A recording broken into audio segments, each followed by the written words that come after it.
ও মক্কার মানুষেরা, তোমাদের গোত্রের যারা সরদার, তোমাদের গোত্রের যিনি লিডার, তোমাদের গোত্রের যিনি নেতা, তোমাদের প্রতিনিধি হিসাবে প্রত্যেকটা গোত্র থেকে একজন করে নেতাকে প্রেরণ করেন। প্রত্যেকটা গোত্রের নেতাকে আমার আপনার নবী, দয়ার নবী, মায়ার নবী হুজুর আমার সবাইকে এক জায়গায় ডাকলেন। সবাই তো নেতা, এদের উপরে নেতৃত্ব দেওয়া তো একটা ব্যাপার। আল্লাহ নবী হুজুর আমার কাছে ছিল চাদর মোবারক, ওই চাদর মোবারকটা বিছিয়ে দিলেন। নূর নবী, দয়ার নবী, মায়ার নবী নূরানি হাত দিয়ে ওই জান্নাতি পাথর হাজরে আসওয়াদটা ওই চাদর উপরে রাখলেন। আর প্রত্যেকটা গোত্রের সরদারকে বলতে লাগলেন, এ গোত্রের নেতারা সবাই মিলে আপনারা চাদরটা ধরেন। বলুন তো, বড় একটা চাদর সবাই মিলে ধরতে পারবে কি পারবে না? দয়ার নবী বললেন, চাদরটা ধরে আপনারা এগিয়ে চলুন। সকলে গিয়ে আল্লাহর কাবা ঘরের কোনায় দাঁড়িয়ে গেলেন। আমার আপনার নবী, দয়ার নবী, মায়ার নবী, রাহমাতাল লিল আলামিন আমার রাসূল নূরানি হাত দিয়ে ওই পাথরটা উঠিয়ে আল্লাহর কাবা ঘরের দেয়ালের কোণে লাগিয়ে দিয়েছিলেন। জোরে বলেন না, নারে তাকবীর, নারে তাকবীর। ওহ, কি রাহমাতাল লিল আলামিন! পুরো মক্কাবাসী অবাক হয়ে গেল, পুরো গোত্রের নেতারা হতভম্ব হয়ে গেল। আমরা এত নেতা, এত মাতব্বর, এত বুজদার, এত বড় বড় সরদার, আমরা অনেক একটা ক্ষতির মধ্যে পড়ে যাচ্ছিলাম। যে যার জায়গা থেকে জেদ ধরেছিলাম যে এই পাথর আমি লাগাবো, অন্য কেউ যদি লাগায় তো আমার মান সম্মান যাবে, যে লাগাবে তার সম্মান বেড়ে যাবে। সমাধান হলো না। এমনকি তরোয়াল নিয়ে হাজির, বল্লম নিয়ে হাজির, খঞ্জন নিয়ে হাজির, অস্ত্র নিয়ে হাজির, তীর নিয়ে হাজির। বললো, গোত্রের নেতাকে যদি ওখানে পাথর লাগাতে না দেয় তো পাথরটা লাগানোই হবে না, কিন্তু ছোট হব না। জেদ ছিল, গোড়ামি ছিল। কথা বুঝতে পারছেন না? আল্লাহ রসুল অল্প সময়ের মধ্যে সমাধান করে দিলেন। আমার নবীর জীবনের, মানুষ জাতির জীবনের সমাধানগুলো আমার রসুল এত সুষ্ঠুভাবে, এত সহজভাবে মানুষকে শিক্ষা দিয়েছেন। আমার রসুলের আদর্শ থেকে যদি জীবনের সমাধানগুলো আমরা বেছে নিতাম, আমাদের জীবনটা যেটা কঠিন আছে ওটা সহজ হয়ে যেত, যেত না? আজকে আমাদের জীবনের সমাধান তো আমরা সুষ্ঠুভাবে নেইনি, ইসলামের আদর্শ অনুযায়ী নেইনি, নবীর শিক্ষা অনুযায়ী নেইনি। আজকে ন্যায় ইনসাফের বিচারটাও চলে যাচ্ছে। এখন সব বিচার হয় কিসে? নোটে। ন্যায় ইনসাফটা নেই। কি নেই? ন্যায় ইনসাফটা নেই। হক কথা বলা মানুষের অভাব হয়ে গেছে। আজকে মানুষ ভাবতে অবাক লাগে, নিজেদের ভিতরে শত্রুতা, দুশ্মনী, নিজেদের ভিতরে একে অপরের প্রতি হিংসা, আজ আমরা জর্জরিত হয়ে গেছি। আল্লাহ আমাদের হেফাজত করেন, সুবুদ্ধি দান করেন, বলেন আল্লাহুম্মা আমিন। জামাগুলো চকচক করলে কি হবে? ভিতরটা তো কুৎসিত। ভালো করে জানে জায়গা কতদূর সীমানা। বাপের বেটা নত হবে না, বুঝতে পারছেন না? নত হবে না। জায়গার দাম যদি টোটাল 30,000 হয়, হাফ শতক হবে না। ভিটে বাড়ির জায়গা যদি হাফ শতকের একটু খোলে ঠেলাঠেলি থাকে, ওটা তো হাফ শতক হবে না। মামলা চলে গেছে দুজনের 1.5 লাখ করে, 3 লাখ। আবার বলছে দেখে ছাড়বো, সমাধানটা আর হলো না। তাহলে আমরা কি আমার রসুলের আদর্শকে মেনে নিতে পেরেছি? অথচ লোকটা ভালো করে জানে এটা আমার জায়গা আর ওটা ওর জায়গা। কোথায় সীমানা ভালো করে জানে। আমি নামতে হয়, আর কোর্টে যেতে হয়, আর উকিল ধরতে হয়, আর টাকা খরচা করতে হয়। চৌকে স্কয়ার জায়গা দড়ি ফেললে সমান হয়ে যাবে না? কি বলেন? যখন বেইবাড়ি যায়, সাদা সাদা জামা পরে দেখে মনে হবে সব আল্লাহর ওলি, কিন্তু খবর নিয়ে দেখবেন 2 হাত ঠেলে বসে আছে, দমে না। এই চরিত্র কাদের? জেদ ধরে বসে থাকা, ইনসাফ হক মেনে না নেওয়া, কাফেরদের চরিত্র, মুশরিকদের চরিত্র, মূর্খদের চরিত্র। আজকে আমরা ডিগ্রি নিয়ে ঘুরলে কি হবে? আজ আমাদের পরিচয় বড় করে ঘুরলে কি হবে? আজ আমরা নেতা সেজে ঘুরলে কি হবে? আমাদের ভিতরে ন্যায় নীতি, আদর্শ আর ইনসাফটা আমরা হারিয়ে ফেলেছি। নিজের আত্মীয়তার সঙ্গে সম্পর্ক বিচ্ছিন্ন করছি। অশালীন ভাষা, অসভ্যতা, যেটা আমার রাসূল 63 বছরের জীবনে কাউকে অশ্লীল ভাষা আক্রমণ করেনি। 63 বছরের জীবনে জবান থেকে একটা মিথ্যা শব্দ কারোর উপরে প্রয়োগ করেনি। 63 বছরের জীবনে আমার রাসূল সর্বকালের, সর্বযুগের সর্বশ্রেষ্ঠ মহামানব, তিনি কোনোদিন মানুষকে ঠকায়নি, কাউকে অপবাদ দেয়নি, কারোর মাল আত্মসাৎ করেনি। আমার রাসূল পৃথিবীর মানুষের জন্য যেমন রহমত, পৃথিবীর মানুষের জন্য তেমনি শিক্ষক। জোরে বলুন। কথায় কষ্ট পাচ্ছেন নাকি? রাগ করছেন? থাক, লাগবে না, একটু ফ্যান হলে ভালো হয়, একটা টেবিল ফ্যান হলে ভালো হয়। আমার আলোচনায় কষ্ট পাচ্ছেন? আচ্ছা বলুন তো, আমি কি আপনাদের দুশমন? আমি যদি আপনাদের দুশমন হতাম, আপনারা আমাকে এখানে বসাতেন? আপনি আমার দুশমন তাও নয়, এখানে বসতে হবে আমাদের জীবন সংশোধনের জন্য। আসলে এই জায়গাগুলো যদি আপনি একটা অন্যায় করছেন, আপনার খারাপ লাগছে না, কেউ বললে সেটা খারাপ লাগে, এটা আবার কি হিসাব? আমার কথা মনে বুঝতে পারছেন? অনুতপ্ত হতে হবে, ব্যথা থাকলে তো টিপলে লাগবে, অনুতপ্ত হতে হবে। শিক্ষার জায়গা, বাবা মারা গেছে, দাদু বেঁচে থাকা অবস্থায় সন্তানটা সাধারণত শরীক পায় না, ঠিক তো নাকি? সাধারণত শরীক পায় না। দাদু যে আপনি বেঁচে আছেন, আপনার তো উচিত অন্তত ইনসাফ করা। ওখানে দাদুর উচিত ইনসাফ করা, ইসলাম ইনসাফের হুকুম দিয়েছে। কি কিছু হুকুম দিয়েছে? অথচ দাদু তাকে ঘুরিয়ে ঘুরিয়ে বলেছে একটা ব্যবস্থা করব করব। ও বুড়ো মানুষ, মানে বড় বুড়ো হয়ে বেঁকে গেল, মনটা সোজা হলো না। চাচাগুলো সব কেউটে সাপের থেকে বিষ বেশি।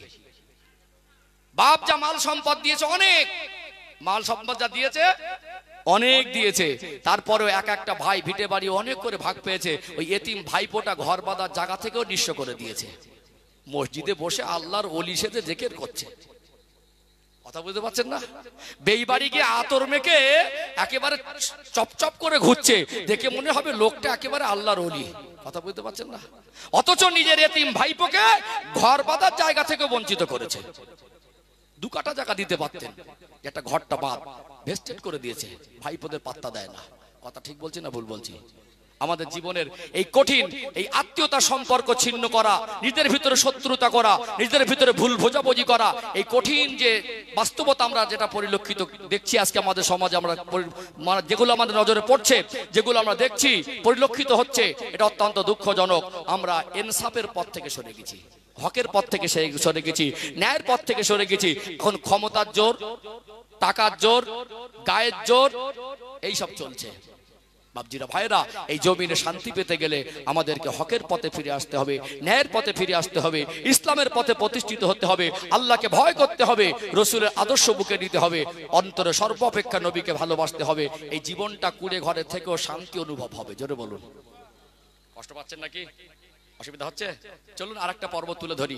এই যে সমাধানটা সবসময় আমাদের রসুলের কাছ থেকেই নিতে হবে। কথা ঠিক না বেঠিক? আরেকটা পর্ব তুলে ধরি, আরেকটু পরিষ্কার হবে ইনশাআল্লাহ। ও ভাইজানেরা, মেদিনীপুর জেলার সোনার মানিক যুবকেরা, আব্বারা মায়েরা, দয়ার নবী মায়ার নবী রাহমাতাল লিল আলামিন, আমার রাসূলকে আমার আল্লাহ কেমন জ্ঞানে জ্ঞানান্বিত করেছিলেন, কেমন গুণে গুণান্বিত করেছিলেন। আজকে আপনি মানুষ, আপনার জীবনে যখন সমস্যা আসে, সমাধান খোঁজার জন্য ব্যতিব্যস্ত হয়ে যান, কিন্তু খুঁজে খুঁজে পেরেশান হয়ে যান। মনে রাখতে হবে, আপনার জীবনের সমস্যা সমাধান যদি নির্মূল করতে চান, ইসলামের মধ্যে খুঁজে দেখুন, রাসূলুল্লাহ আদর্শের মধ্যে খুঁজে দেখুন। আমার নবীকে আল্লাহ পাক পৃথিবীর মানুষকে যেন নেতা বলে মানতে অসুবিধা না হয়, আমার নবীকে নিয়ে যারা স্টাডি করবে, গবেষণা করবে, পড়াশোনা করবে, আমার রাসূলুল্লাহর আদর্শ যারা নিয়ে একটু রিসার্চ করবে, আমার নবীর প্রেমে পড়ে যাবে। এটাই হলো স্বাভাবিক। দুনিয়াতে আমরা মানুষ, আমাদের জ্ঞান আর নবীর জ্ঞান এক নয়। আমাদের সাধারণ জ্ঞান, আল্লাহ দয়াময় আমার আপনার নবী, দয়ার নবীকে আমার আল্লাহ ওহির জ্ঞান দান করেছেন। জোরে বলুন সুবহানাল্লাহ। আমার রাসূলের মতো জ্ঞানী কিয়ামত পর্যন্ত দুনিয়ায় কেউ জন্ম নেবে না। আপনারা পৌরসভা এলাকার মানুষ, এখানে জাতি ধর্ম বর্ণ নির্বিশেষে সর্বধর্মাবলম্বী বসবাস করে, এটা ভারতবর্ষের একটা ঐতিহ্য। তবে আপনার ধর্ম আপনার কাছে, আমারটা আমার কাছে। ধর্ম তার পার্সোনাল ম্যাটার, ধর্ম তার ব্যক্তি স্বাধীনতা। ভাই ভাইয়ের মতো মিলেমিশে থাকা দরকার আছে না নেই? আপনার ধর্মের নীতি আদর্শ আপনি আপনার ভাইদেরকে শেখান, সেটা আপনার পার্সোনাল ব্যাপার। আমার রাসূলুল্লাহর আদর্শ, আমার রাসূলুল্লাহর শান, আমার রাসূলুল্লাহর মান, আমার রাসূলুল্লাহর সম্মান, আমার নবীর জীবনের বৈশিষ্ট্য আমাদের বলার অধিকার আছে না নেই? আছে না নেই? তবে আজকে চরম উন্নতির যুগ, যুব সমাজকে একটু দৃষ্টি আকর্ষণ করছি। আজকে মোবাইল আবিষ্কার হলো, কম্পিউটার আবিষ্কার হলো, ইন্টারনেট আবিষ্কার হলো, স্যাটেলাইট আবিষ্কার হলো। আজকে মানুষ চাঁদে আর মঙ্গল গ্রহে যাচ্ছে। আজকে চিকিৎসা বিজ্ঞান অনেক উন্নত। আজকে দিনে দেখা যায় মানুষের মধ্যে, আজকে দিনে দেখছি টেকনোলজির ব্যবহার হচ্ছে। অবাক হয়ে যাবেন চিকিৎসা বিজ্ঞান কতটা উন্নত। একটা মানুষের হার্ট নিয়ে আর একটা মানুষের হার্টের জায়গায় লাগাচ্ছে, একটা মানুষের কিডনি নিয়ে আর একটা মানুষের কিডনিতে লাগিয়ে দিচ্ছে। কিডনি পরিবর্তন হচ্ছে না, হয় না? চোখ পরিবর্তন হচ্ছে, micro surgery, plastic surgery, open surgery হচ্ছে। তবে আল্লাহ পাক আমার রসুলকে যে শিক্ষক বানিয়েছেন, আমার নবীর থেকে বড় ডক্টর পৃথিবীতে কেউ হবে না, আমার নবীর থেকে বড় বিচক্ষণী পৃথিবীতে কেউ হবে না, আমার নবীর থেকে বড় জ্ঞানী পৃথিবীতে কেউ হবে না, আমার নবীর থেকে বড় বৈজ্ঞানিক দার্শনিক পৃথিবীতে কেউ হবে না।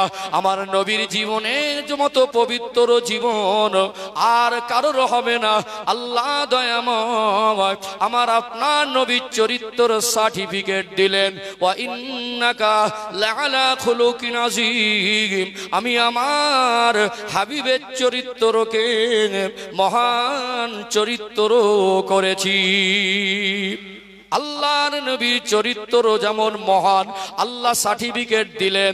মহানের অর্থ হলো যেটা সীমাহীন, যেটা হিসাবের বাইরে। একটা পুকুরে কত লিটার পানি আছে উন্নত টেকনোলজি দিয়ে বিভিন্ন মেশিন দ্বারা মাপা সম্ভব। একটা গর্তের মধ্যে কত লিটার পানি আছে ওটাও মাপা সম্ভব। সাগরের মধ্যে কত লিটার পানি ওটা তো মাপা সম্ভব নয়। ও ভাইয়েরা, বাবাজিরা, আল্লাহ দয়াময় আমার আপনার নবী চরিত্রের বর্ণনা দিতে গিয়ে আল্লাহ সিফাতি নাম আল্লাহ ব্যবহার করলেন, ওয়া ইন্নাকা লাআলা খুলুকিন আযীম। আমি আমার হাবিবের চরিত্রকে মহান চরিত্র করেছি। সীমার বাইরে, মানুষের চিন্তার বাইরে। অর্থাৎ এখানে আমি কয়েকটা কথা বলেছি, কিন্তু মানুষ ভাববে আমার নবী পৃথিবীর সেরা ডক্টর, আমার নবী পৃথিবীর সেরা মাস্টার, আমার নবী পৃথিবীর সেরা জ্ঞানী, আমার নবী পৃথিবীর সেরা গুণী, আমার নবী সৃষ্টির মধ্যে সেরা, আমার রসুল পৃথিবীর সেরা বৈজ্ঞানিক। বিজ্ঞানের আবিষ্কার দেখে আপনার অবাক হওয়ার কি আছে? আপনি আজকে বিজ্ঞানের আবিষ্কার থেকে অবাক হচ্ছেন, চিকিৎসা বিজ্ঞানের আজকে সফলতা দেখে অবাক হচ্ছেন। আল্লাহ রসুল জীবনী পড়ে দেখুন, তার থেকে 70 গুণ অবাক আজ থেকে 1400 বছর হওয়ার মতো তথ্য আমার রসুল দিকে গেছেন। কথা ঠিক না ঠিক? মুখে বলা আর এটাকে বাস্তবে প্রমাণ করা দরকার আছে না নেই? আমি যদি বলি আমার নবী পৃথিবীর সেরা বৈজ্ঞানিক, আজকে দিনে যারা জেনারেল শিক্ষিত ওদের কাছে খটকা লাগবে, আবার বলে কি? বুঝতে পারছেন না? বুঝতে পারছেন না? এখানে কয়েকটা তথ্য তুলে ধরি, একটু অবাক হয়ে যাবেন কেমন বৈজ্ঞানিক ছিলেন। একটু তথ্য তুলে ধরা দরকার আছে না নেই? আমরা নবীকে নেতা বলে কেন মানবো না?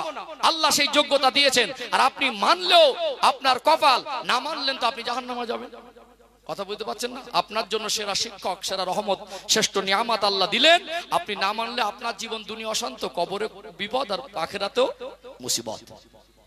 পৃথিবীতে বিজ্ঞানের আবিষ্কার দেখে অবাক হওয়ার কিছু নেই, আরো কিছু হতে পারে, আরো কিছু হতে পারে।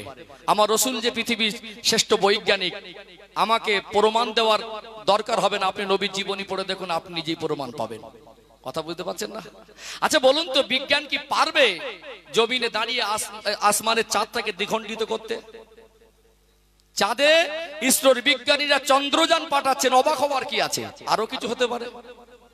বরং প্রথম চন্দ্রযানকে পাঠালো, সফলভাবে ল্যান্ডিং করতে পারলো না, সফল হলো না, ব্যর্থ হলো, হয়নি হয়নি। কিন্তু আল্লাহ রসুল, আল্লাহ পাক নবীদের ভিতরে মুজিজা দান করেন। কি দান করেন? নবীদের ভিতরে মুজিজা দান করেন। নবীদের যোগ্যতা সাধারণ মানুষের সঙ্গে কোনোদিন তুলনা করা যায় না, তুলনা করার অপশনই নেই, সুযোগও নেই। যেটা নবীদের ভিতরে যে জ্ঞান গুণ আল্লাহ দিয়েছেন, এটা সাধারণ মানুষের সঙ্গে কোনোদিন তুলনা করা সম্ভব নয়। এটা একটা ব্যতিক্রমী জিনিস। আল্লাহ পাক নবীদেরকে সেই রকম পাওয়ার, সেই রকম ক্ষমতা, সেই রকম যোগ্যতা যদি না দিতেন, দুনিয়ার মানুষ তানাকে নেতা বলে মানতে ইতস্তত বোধ করত। কথা ঠিক না বেঠিক? ও ভাইজানেরা, সোনার মানিক যুবকেরা, আব্বারা মায়েরা, আল্লাহ নবী যখন কলেমার বাণী প্রচার করছিলেন, ওই সময় আমার রাসূলুল্লাহর আদর্শ দেখে, আমার রাসূলুল্লাহর কথা শুনে, আমার নবীর আচরণে মুগ্ধ হয়ে শান্তির পথ বেছে নিতে কিছু মানুষ আগ্রহ প্রকাশ করে আমার রাসূলুল্লাহ নূরের হাতে হাত দিয়ে ঈমানের কলেমা পড়ে মুসলমান হয়ে যেতে লাগলেন। সেই সময় মক্কার বড় বড় কাফের আবু জাহেল, আবু লাহাব, উতবা, শাইবা, রাবিয়া, উমাইয়া ইবনে খালদ, এরা বড় বড় কাফের আল্লাহর নবীর পিছনে দুশমনি শুরু করেছিল না করে নাই? বহু রকম ভাবে পরীক্ষা নিরীক্ষা করেছিল, আল্লাহ নবীকে বহু রকম ভাবে প্রেসার ক্রিয়েট করেছিল। আমার রাসূলুল্লাহকে জানে মেরে ফেলার পরিকল্পনা একাধিকবার করেছে। আবু জাহেল একদিন বলতে লাগলেন, ও মুহাম্মদ সাল্লাল্লাহু আলাইহি ওয়াসাল্লাম, আপনি যদি সত্যিকারে নবী হন তো আসমানের চাঁদটাকে দ্বিখণ্ডিত করে দেখান। আপনি যদি আসমানের চাঁদ দ্বিখণ্ডিত করে দিতে পারেন, আমি ঈমানের কলেমা পড়ে মুসলমান হয়ে যাব। কথাটা কিন্তু ছোট নয়। আল্লাহ নবী একটু ভাবতে লাগলেন কি উত্তর দেব। আল্লাহর কাছে নিশ্চয়ই তিনি আশা করছিলেন কোন সুসংবাদ আসবেন। আল্লাহ পাক আওয়াজ দিয়ে বলেন, হাবিব, আমার দোস্ত আবু জেহেলের মতো একটা নিকৃষ্ট কাফের আপনাকে প্রশ্ন ছুঁড়ে দেবে, আর আপনি মুখ বন্ধ করে দাঁড়িয়ে থাকবেন। মক্কার মানুষের কাছে অলি গলিতে গিয়ে আপনার নামে অপবাদ আর বদনাম দেবে। আপনি একবার মুস্কে হেসে বলে দেন, আপনি একবার জানিয়ে দেন, আপনি আঙুল দিয়ে ইশারা করলে আমি আল্লাহ আসমানের চাঁদটাকে দ্বিখণ্ডিত করে দেব।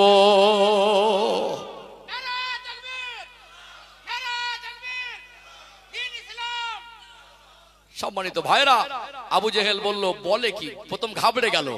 ও দেখলো জাদু যদি হয় তো জাদু জমিনে চলে, আসমানে চলে না। এটা সম্ভব না, এটা একটা অনেক কঠিন চ্যালেঞ্জ, এটা একটা অনেক কঠিন চ্যালেঞ্জ। আবু জেহেল দেখলো, বল ঠিক আছে, বলে কখন হবে? রাতের বেলা। কোথায়? আবু কুবাইস পাহাড়। আবু কুবাইস পাহাড়টা সাফা মারওয়া যে পাহাড়, সাফা পাহাড়ের সামনে আল্লাহ রসুলের যে ঘর, যে কুড়ে ঘরে নবী তাশরীফ এনেছিলেন, ওটাকে সৌদি সরকার লাইব্রেরি করে দিয়েছে। আল্লাহ রসুলের ঘরটাকে দেখতে যেখানে দেখে সামনে দাঁড়ান, ওই যে চাতওয়ালটা ডান দিকে যে পাহাড়, ওটাই হলো আবু কুবাইস পাহাড়। আবু জেহেল ঘুরে ঘুরে পেরেশান হয়ে যাচ্ছে, মক্কার লিডারদের লোকজনকে খবর দিচ্ছে, এই সন্ধ্যাবেলা তোকে দাওয়াত। কোথায়? আবু কুবাইস পাহাড়ে আসবি। জানে আল্লাহ নবী যদি চাঁদ দ্বিখণ্ডিত করতে না পারেন তাহলে লজ্জিত হয়ে যাবে। ইসলাম প্রচারটা বন্ধ করার প্ল্যান করছে। এখন মানুষ সড়ো করে বেশ কিছু মানুষদেরকে ওখানে আমন্ত্রণ করেছে, মানে লোক জড়ো হলে যদি সফল না হয় তাহলে অপমান হবে, এরকম একটা পরিকল্পনা করেছে। আল্লাহ নবী গেলেন, গিয়ে দেখলেন লোকজন ভর্তি। বলো, চাচা যান, এসব কি? তো বললো, কেন? লোকজন ডেকেছি।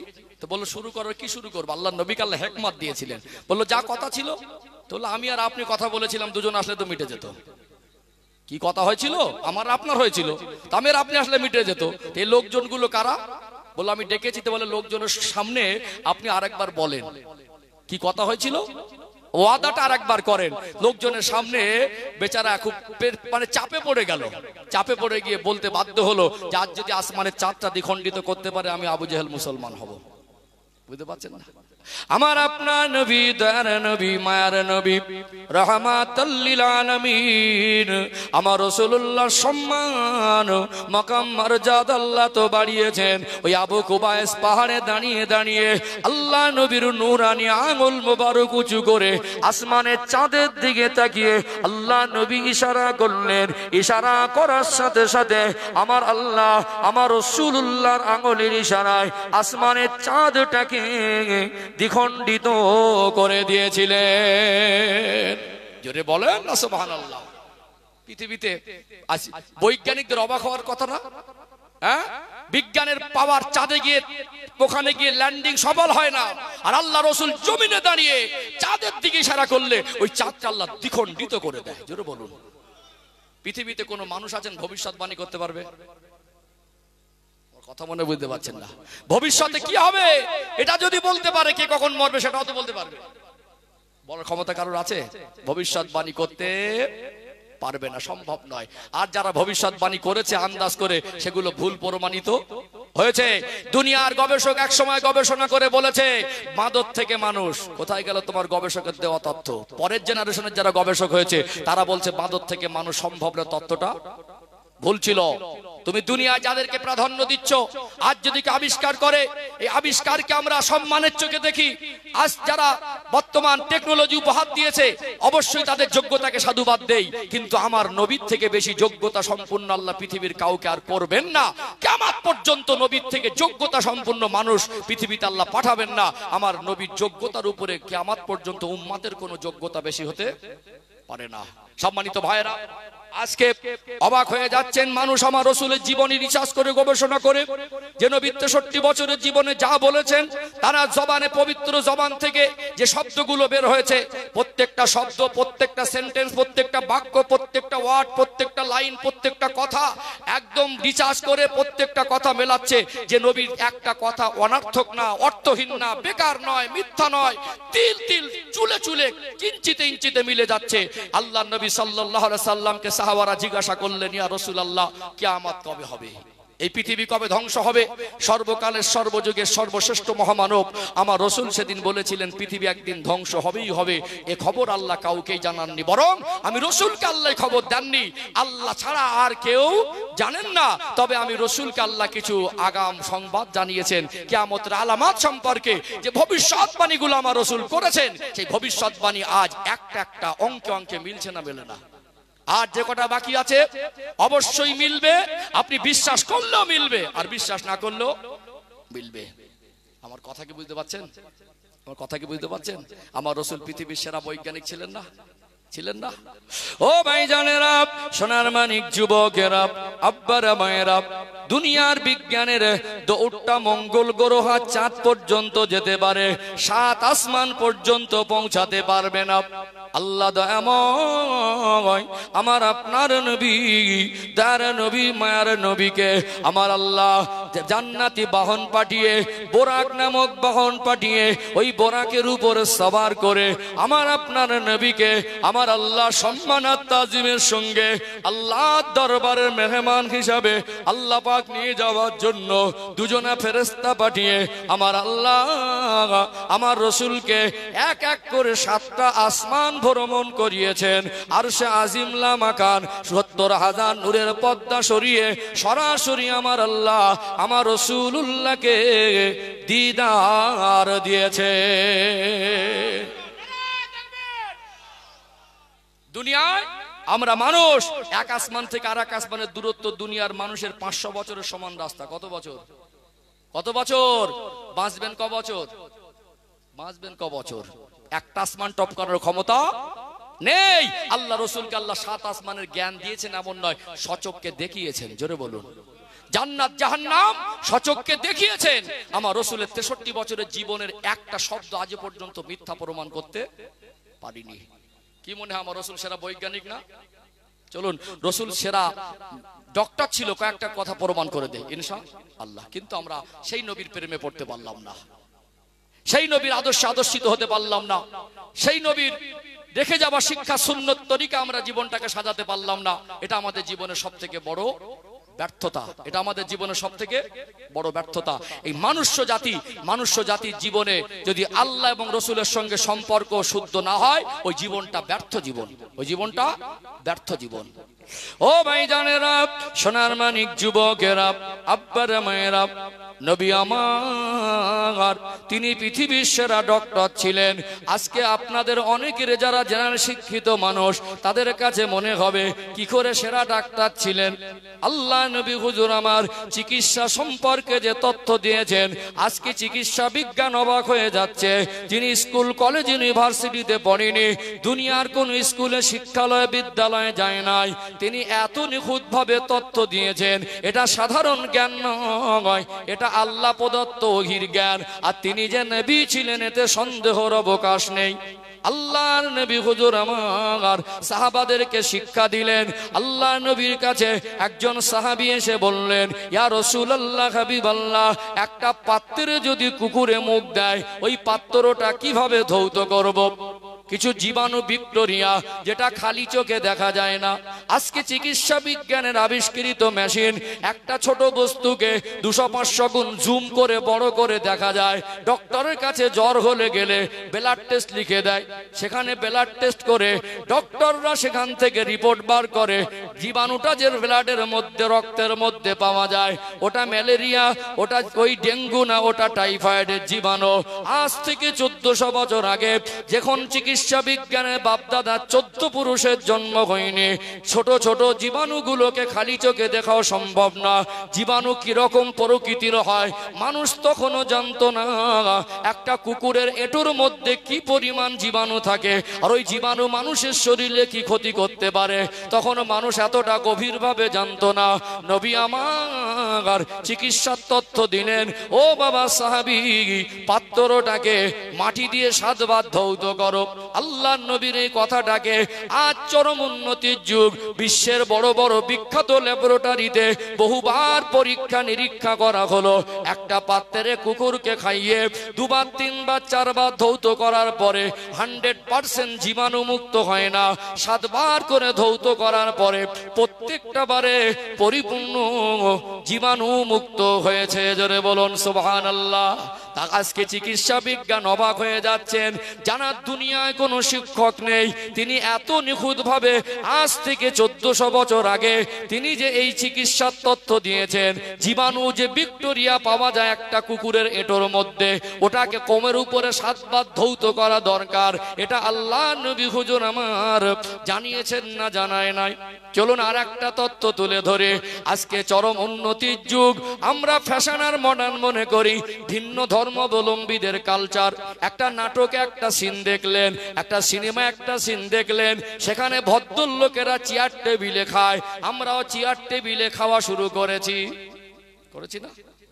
আজকে দিনে চেয়ার টেবিলে খাওয়া পুরোপুরি হারাম না হলে সুন্নতের খেলাফ। খেতে পারেন কিন্তু অসুস্থ মানুষ চেয়ারে খাচ্ছেন, কিন্তু সুন্নতি খাওয়ার একটা বরকত আছে না নেই? একটু হাগু দেন, বরকত আছে না? আল্লাহ নবী হুজুর আমার যেভাবে খেয়েছেন, আমার রাসূলুল্লাহর খাওয়ার মতো সুন্নাত তরিকায় খেতে হবে। আল্লাহর নবী হুজুর আমার সাহাবাদেরকে শিক্ষা দিলেন, ও বাবা সাহাবীরা, খাদ্য খাওয়ার পরে পাত্রটাকে চেটে পরিষ্কার করে খাবে, হাতের আঙুলগুলো চেটে পরিষ্কার করে খাবে। 2015 সালের পরে পৃথিবীর মানুষ যখন একটু বেশি উন্নত হয়ে গেল, এখন একদল শিক্ষিত মানুষ যারা রাসূলুল্লাহ সুন্নাত পালন করে তাদের দেখে বলল, ভদ্রলোক আবার থালা চেটে খায়। টিটকারি, ভদ্রলোক আবার থালা চেটে খায় বলতে লাগলো কি? ভদ্রলোক থালা চেটে খায় বলতে পারছে যে ভাত নষ্ট করা, খাবার নষ্ট করা ফ্যাশন। চেটে খাবো কেন? এটা অভদ্রতা। এটা দুনিয়ার কোন নেতার অনুসরণ করছেন, দুনিয়ার কোন সাধারণ মানুষের থেকে শিখে নিয়ে শ্রেষ্ঠ শিক্ষককে আপনি অপমান করছেন। আজকে গ্যাসের বড়ি না খেলে হজম হয় না, বুঝতে পারছেন না? আজকে পায়খানায় বসলে পায়খানা ক্লিয়ার হয় না, বুঝতে পারছেন না? আজকে লিভার ডাউন হয়ে যাচ্ছে, আজকে কি হচ্ছে? লিভার কিডনি ড্যামেজ হয়ে যাচ্ছে, হচ্ছে না? বিভিন্ন রকম রোগে আক্রান্ত হচ্ছে না? ফ্যাশন দেখাচ্ছেন। আজ থেকে 1400 বছর আগে আমার রাসূল পৃথিবীর মানুষ কি খেলে, কতটা পরিমাণ খেলে, কোন খাদ্য খেলে সুস্থ থাকবেন, সেই শিক্ষা আমার রাসূল তার আদর্শ থেকে দিয়ে গেছেন। জোরে বলুন, জোরে বলবেন না? ও ভাই জানেরা, সোনার মানিক যুবকেরা, আব্বারা মায়েরা, আমার রাসূলুল্লাহর এই কথাটা চিকিৎসা বিজ্ঞান ভালো করে গবেষণা করে রেজাল্ট বার করেছে যে কেন আমার নবী খাদ্য খাওয়ার পরে থালা চেটে পরিষ্কার করতে বলেছেন, পাত্র চাটার কথা বলেছেন। তার জীবনের একটা কথা তো অনর্থক নয়, নিশ্চয়ই এর ভিতরে কিছু গুরুত্বপূর্ণ বিষয় আছে। আজকে তারা গবেষণা করে বলছে, একটা মানুষ খাদ্য খাওয়ার পরে যখন একটু সময় নিয়ে পাত্রটা চেটে পরিষ্কার করবে, যখন একটু সময় নিয়ে হাতের আঙুলগুলো চেটে পরিষ্কার করবে, আল্লাহ দয়াময় মানুষ্য জাতির জীবনের সৃষ্টিগত একটা বৈশিষ্ট্য দিয়েছেন। ওই সময় যত নাড়াচাড়া করবেন, গালের ভিতরে একরকম লালার অটোমেটিক উৎপাদন হয়। ওই লালাটার ভিতরে আল্লাহ এমন মেডিসিন আর এমন উপাদান রেখেছেন, ওটা মানুষের হজম শক্তিকে বৃদ্ধি করে দেয়। জোরে বলেন না?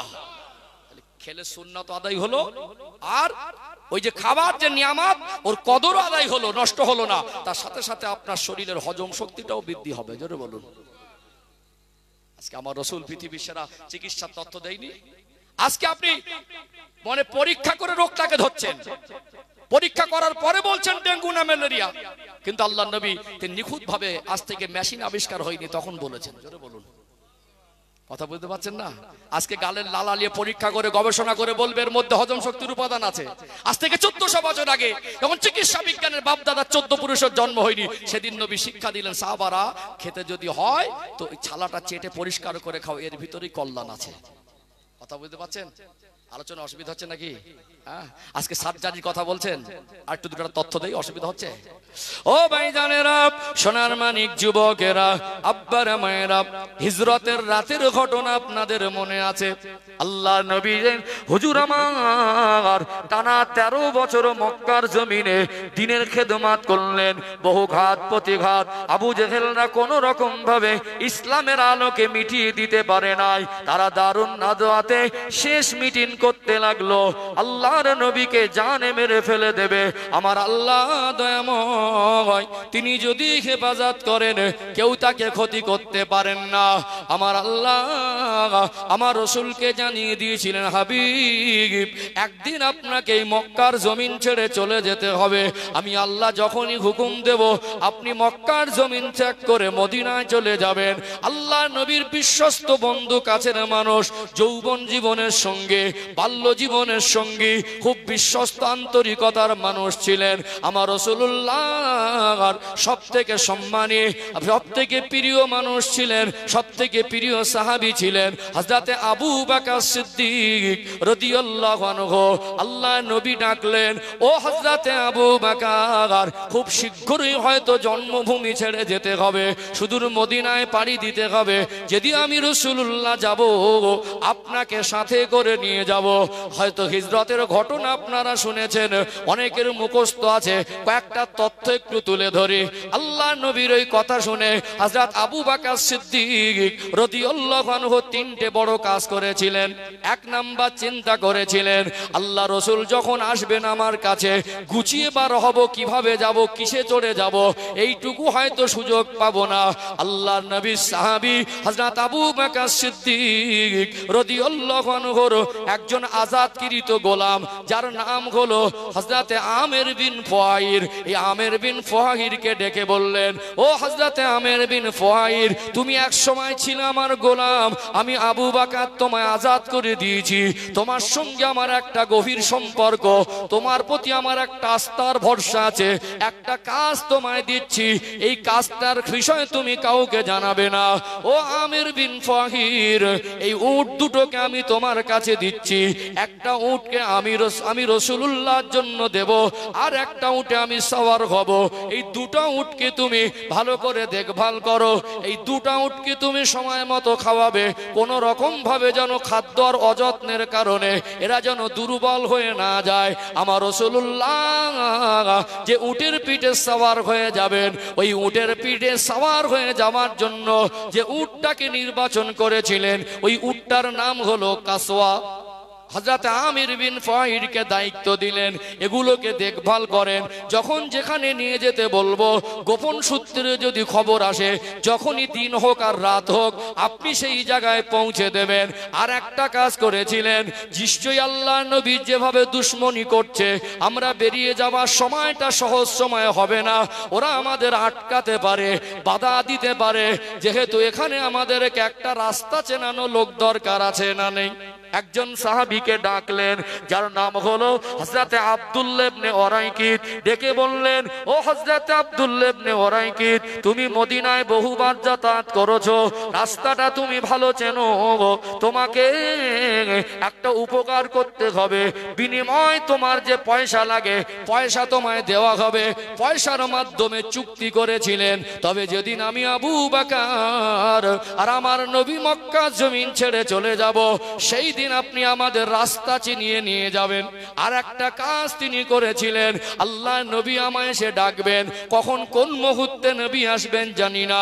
যাওয়ার জন্য যে ব্যাগ সামান গোছানো লাগে, প্রয়োজনীয় আসবাব সামান লাগে, একটা গাটুরির মধ্যে হযরত আবু বকর সিদ্দিক রাদিয়াল্লাহু আনহু তৈরি করে রেখেছিলেন। হযরত আবু বকর হুজুর এই ভূমিকা পালন করলেন। একদিন আল্লাহ নবী হুজুর আমার রাতের বেলা ঘুমাচ্ছেন, কাফেররা অস্ত্র নিয়ে আমার রাসূলুল্লাহর ঘরটাকে ঘিরে ফেলেছে। আল্লাহর নবীর কাছে হযরত জিবরাইল আমিন আলাইহিস সালাম আসলেন।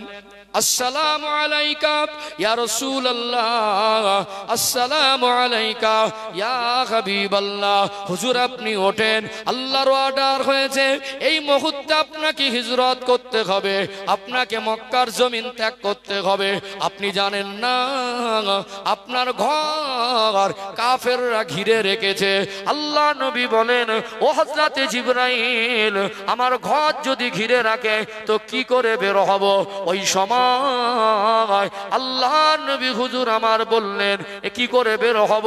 জিবরাইল আলাইহিস সালাম বললেন, চিন্তিত হবেন না, এক মুঠা কাকর বালু উঠিয়ে আপনি কাফেরদের উদ্দেশ্য করে নিক্ষেপ করুন। নবী আমার রাতের অন্ধকারে কাকর বালু হাতে উঠিয়ে শাহওয়াতুল উযু অথবা সূরা ইয়াসিন শরীফ পাঠ করে, সূরা ইয়াসিন শরীফের কয়েকটা আয়াত পাঠ করে ওতে একটু দম করে ওই কাকর বালু ছুঁড়ে দেওয়ার সাথে সাথে আমার আল্লাহ ওই ছোট ছোট বালু কোনাগুলোকে কাফেরদের দুটা চোখে চোখে পৌঁছে দিয়েছিলেন। জোরে বলেন না। আল্লাহর নবী বেরিয়ে যাবেন, এমন সময় জিবরাইল সালাম বললেন, হুজুর চোখ খুব সূক্ষ্ম জিনিস, সামান্য কিছু চোখে গেলে দেখতে পাওয়া যায় না। যারা আপনার ঘর ঘিরে রেখেছিল ওরা আর ওখানে দাঁড়িয়ে নেই, সব ছাইছুট হয়ে গেছে, একে অপরের পাশের মানুষকে আর দেখতে পাচ্ছে না, জ্বলে গেল, ছাইছুট হয়ে গেল।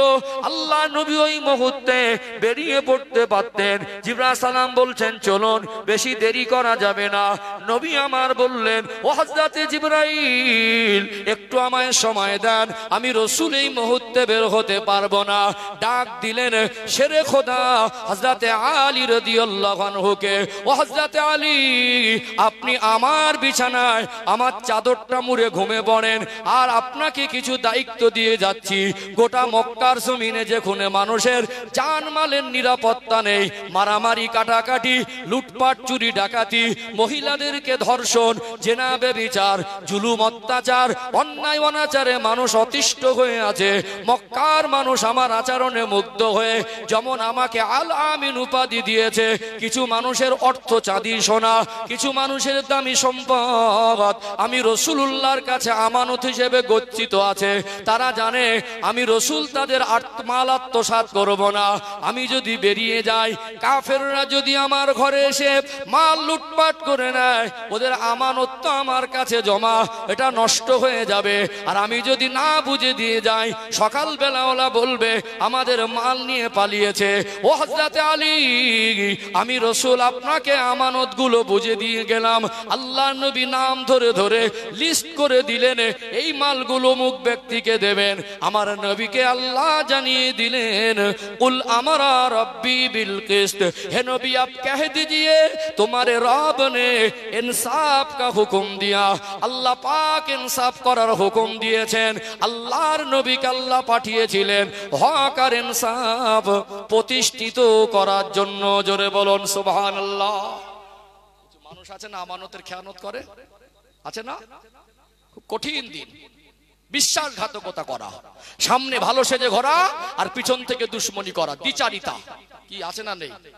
কিছু কিছু মানুষ আছে কিছু কিছু গ্রামে ডেঞ্জার মুসল্লি, সামনে বলবে হুজুর আসসালামু আলাইকুম, আপনাকে খুব ভালো লাগে। সামনে বলবে হুজুর আপনার গলা খুব ভালো, আপনি জুমার বায়ানটা খুব ভালো দিলেন। আবার ওই লোকটা ইমামের পিছনে কাটি মারে, আছে না নেই? আপনার এখানে নেই, গায়ে পেতে নেবেন না। কিছু মানুষ আপনার পাশে বসবে, সামনে আপনার প্রশংসা করবে, ভিতর থেকে দেখবেন ওই লোকটা আবার আপনার বদনাম করে, আছে না? আছে না? কিছু মানুষ আছে চিটিং বাজ।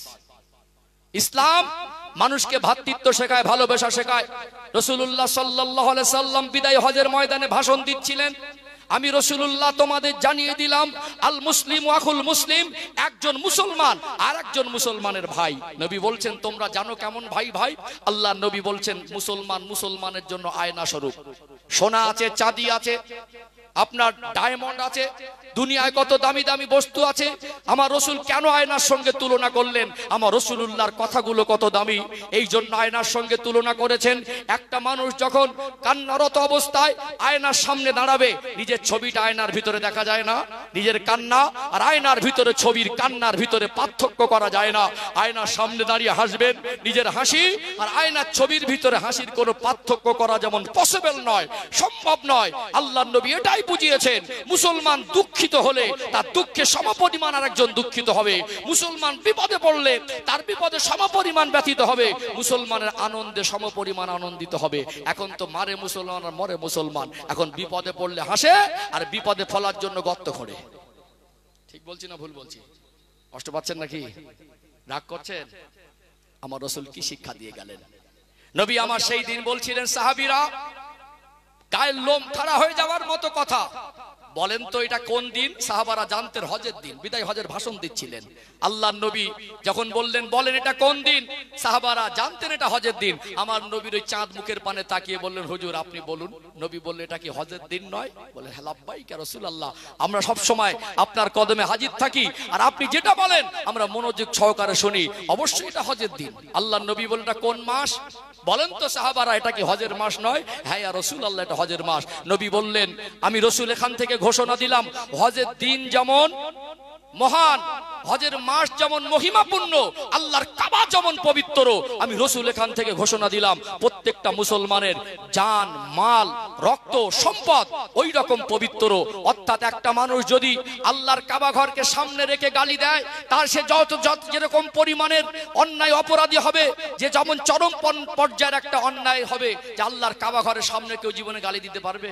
কাবা ঘর তওয়াফ করবে, সামনে রেখে গালি দেয়, ওটা একটা চরম গুনার কাজ না? চরম বেয়াদবি না?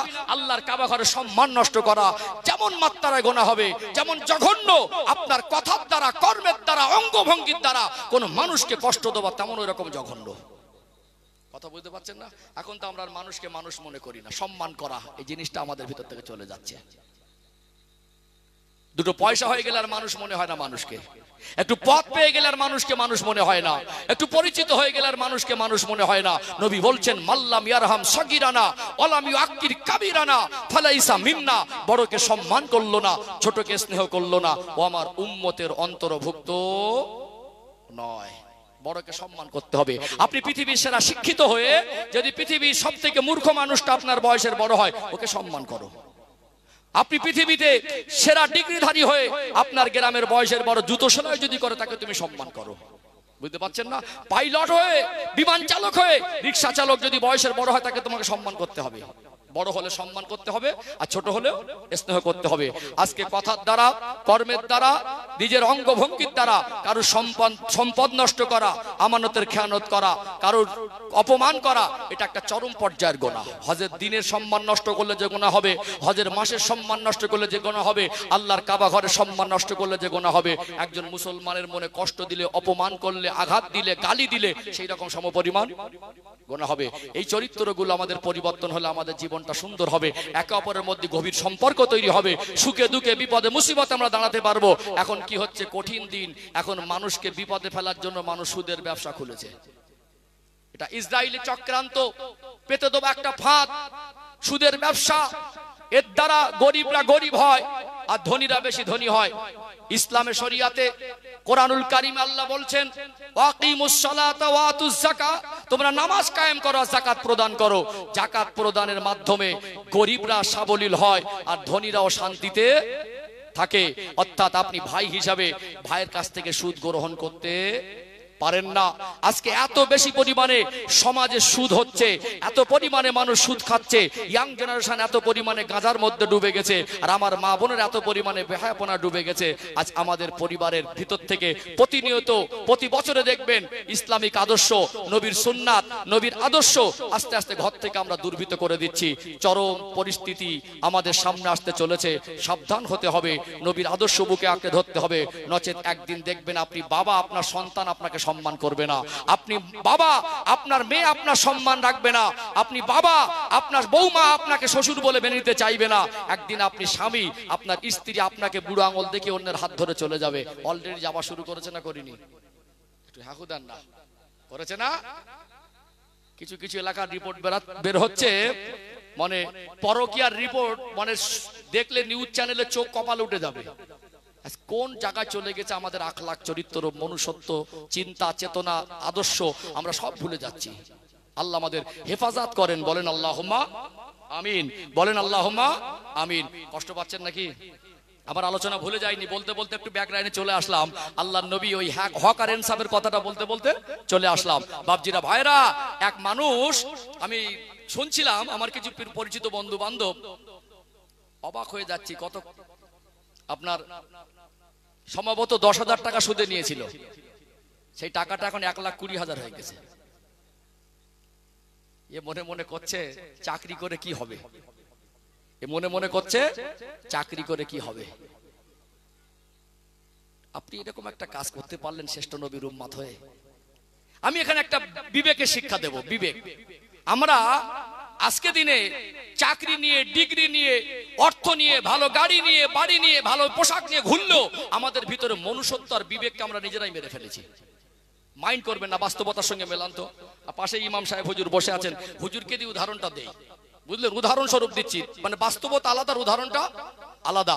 এখন প্রত্যেকটা মসজিদের ইমাম সাহেবদের সম্মান আছে না নেই? হ্যাঁ দেন, আছে না? ইমাম সাহেবকে আমরা সম্মানের চোখে দেখি না? দেখি। এখন মনে করুন আপনাদের এই গ্রামে ইমাম সাহেব পিছনের জুমার নামাজ পড়তে সবাই গেলেন, আর ফজরের সময় ঠিক ছিল, দুপুরবেলা গিয়ে দেখছেন শুক্রবারে ইমাম সাহেব দাড়িটা চেঁচে দিয়েছে। নামাজ হবে না প্রতিবাদ হবে? প্রতিবাদ হবে না? হয়তো বা ইমাম সাহেব মনে করেন একটা মসজিদ ইমাম সাহেব চলে গেছে, নতুন একটা ইমাম দরকার, নতুন একটা দরকার হবে না? নতুন একটা ইমাম দরকার। তো ইমাম সাহেব আসছেন, গ্রামের মানুষ দেখবেন ইমাম সাহেবের চেহারা, ভঙ্গি, কণ্ঠস্বর, তারপরে তার এলেম কি আছে, আমল কি আছে, তারা যোগ্য ব্যক্তি যারা দেখবেন তারা দেখে শুনেন, কমিটি আছেন যোগ্য গুণ আলেমকে নিয়ে করে নেন ওটা ইন্টারভিউ। কিন্তু দেখছেন ইমাম সাহেব জুমায় খুতবা দিতে দাঁড়িয়েছেন, ওই ইমাম সাহেবের দাড়ি চাচা, সেদিন নামাজ হবে না প্রতিবাদ হবে? সবাই করবে না? সবাই করবে। আচ্ছা, আপনাদের কি মনে হয় ইমাম সাহেব দাড়ি চাচলে গোনা হবে, আর আপনারা দাড়ি চাচলে কি নেকি হবে নাকি? হুকুম কি আলাদা না একই? হুকুম একই। একটা ইমাম যদি এরকম একটা ভুল করে তো সারা গ্রামের মানুষ প্রতিবাদ করবে, যা দাঁড়িয়ে আছে সেও প্রতিবাদ করবে, যা নেই সেও প্রতিবাদ করবে। কই আপনার গ্রামের 99 জনের মুখে নেই প্রতিবাদ একদিন কথা ছিল? আপনার ছেলের মুখে নেই প্রতিবাদ কথা ছিল? আপনার বাবার মুখে নেই প্রতিবাদ কথা ছিল?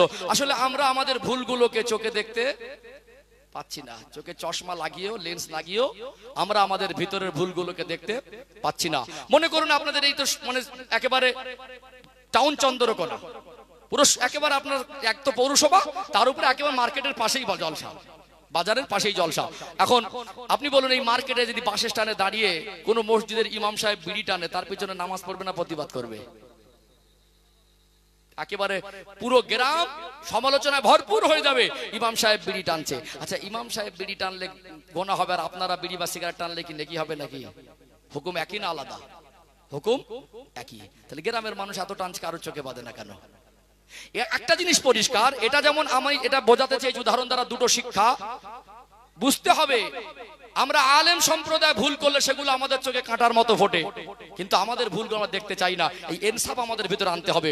ভুল আলেম করলে ভুল, আর সাধারণ মানুষ করলেও ভুল। দ্বিতীয় শিক্ষা হলো যে একজন আলেম হিসাবে ইমাম মানে সম্মানী ব্যক্তি, কিন্তু দুঃখজনক হলো সত্য, আমি আপনাদের মসজিদের ইমামের বেতন নির্দিষ্ট কতটা আমার সঠিক জানা নেই। আজকে আমরা ইমামকে ইমাম বলে নামাজ পড়লেও বহু মসজিদের ইমামরা হক আর ইনসাফ থেকে বঞ্চিত। ঠিক বলছি না ভুল বলছি? বহু মসজিদের ইমামরা, এই কথা যদি বলি এখন অনেক মানুষ গায়ে পেতে নেবে। আমি নাই বা বললাম, কোন কোন পরিবেশে কখন আমি বলেছি গায়ে পাতা কথা নয়, এটা প্রতিবাদ।